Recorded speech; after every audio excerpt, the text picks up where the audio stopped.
Okay, today we're going to take a look at Jackson.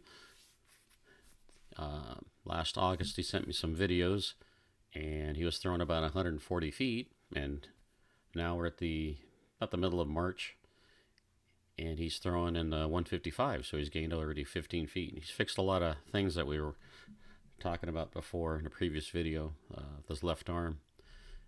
So let's take a look. He's got 3 throws he sent me here. Each one's just a little bit different.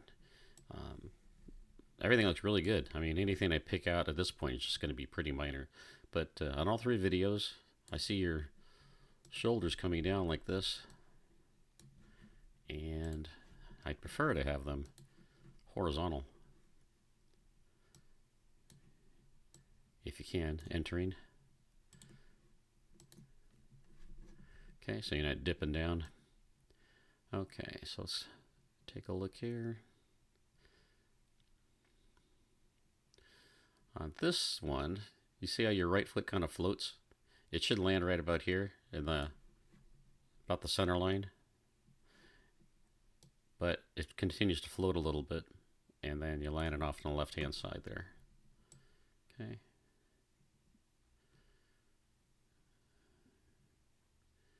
Okay. Here with your hips facing and your right foot facing 12 o'clock at the back of the circle, I like to see that left elbow also there, so you can get some more separation. Just something to think about as you're landing and where you want to be. Eyes look good, everything looks good. Now we're going to see your left toe touch down. You're going to see your feet. The left foot is actually a little bit more to the right maybe than the right foot, so you want to get that left foot landing a little bit more to the left.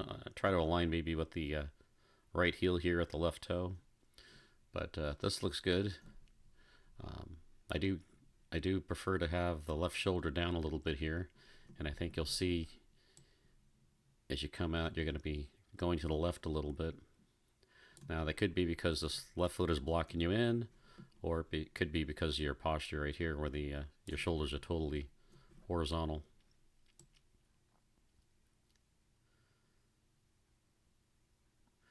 And you can see this little dip here in your waist on the right. And then it gets even bigger here just before you release, which does increase your radius. And the release looks good on this one. No, not much wobble in the air. Not too much. A little bit, but not too much. On the discus, I like to have a short arm on the left arm here, short left arm block. So I would have the fist right here in front, so it's a 90 degrees, because you want to have this shortened so that it's faster rotation, and then the right will move faster to the front. Okay, so if you have a long lever here, it's going to actually, I think you come out of it with a short. Yeah, you're short here, and then you go to long, but then you want to bring back short again here. Okay, you've got a long left arm, almost like a rotational shot putter would, but the discus you want to keep this short.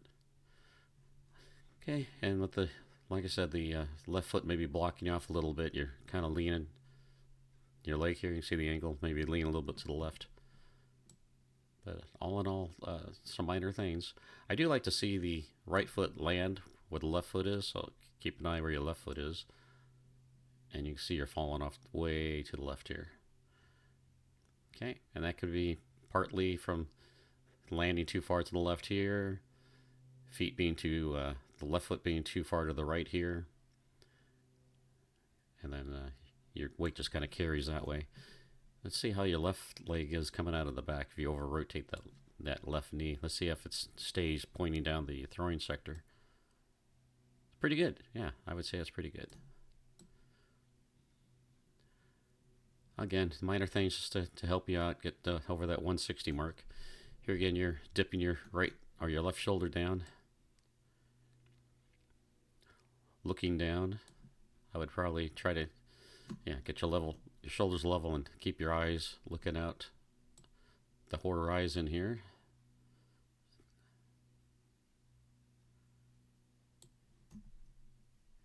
Okay. In this case, you're a little bit to the right side of the circle, so a little inconsistency. This is much more preferred than landing on the left side though. So this is pretty good. Discus is nice and high. Again, your left elbow right here is facing 12. That's where you want it to be when your hips face 12, right here. So just a little, maybe a frame early. That'll bring your chest more to 3 o'clock rather than have it rotated out a little bit over here. That'll give you more separation. I can't tell if it's the angle or not, but it looks like your leg is angled out this way to the left a little bit. But let's see if see what the rest of the throw does. Okay, this is much better. You see how your left toe is now aligned more with your right heel, so your hip will be able to come through. Shoulders are level. Okay, eyes are looking up. This looks good.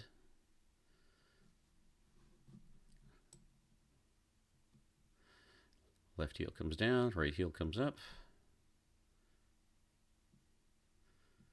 Extending that left leg. Again, you have the bend at the waist there to the right. And let's see where the right foot lands. If it lands where the left is. A little bit closer, okay? And that could be based on those two things we talked about before. Better heel-toe alignment and landing more on the right side of the circle.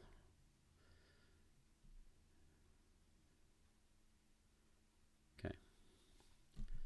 And on this one, you have quite a bit of wobble. You see right now the discus is angled upward. And then the next frame, you see how you've flipped it down. Now it's horizontal. And that's causing a lot of that wobble in the air, you can see. Right? So make sure your hand position doesn't flip over like that when you release it. You're trying to get the discus to spin fast. Let it roll off that index finger.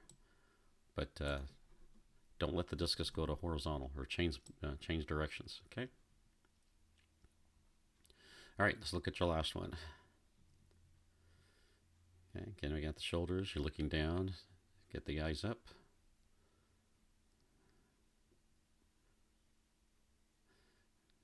Perfect landing in the middle there. Left foot's come off nicely. Just coming up to the high point. There's the left elbow toward 12 o'clock. A little bit early.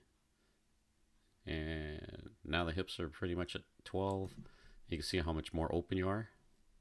And you're going to see that when the left foot comes down, how much more open you are. Remember before you were horizontal here with your shoulders and your chest back here facing 12 in this position when your left foot landed. But now you can see how much more open you are. Your shoulders are out here. Okay, so you're losing a lot of separation on this particular one.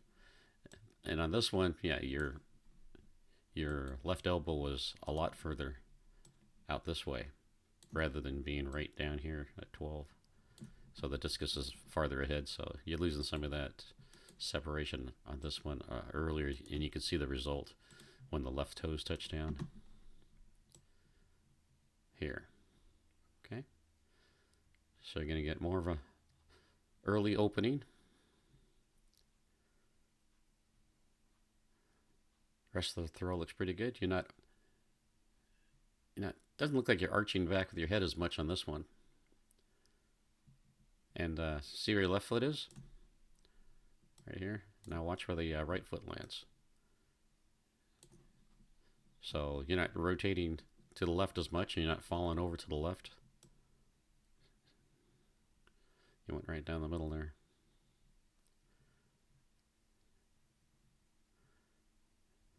Maybe because of the you're not arching your back as much, leaning back and looking up. Looks like you got good hip drive. I mean, this lower half here, it all looks really good. And it with the upper half too combined, it looks good. Here you have the shortened left arm too. Okay, so just some things to get consistent. All right, if you make any changes, please send me another video. We'll take a look at it. Thanks, Jackson.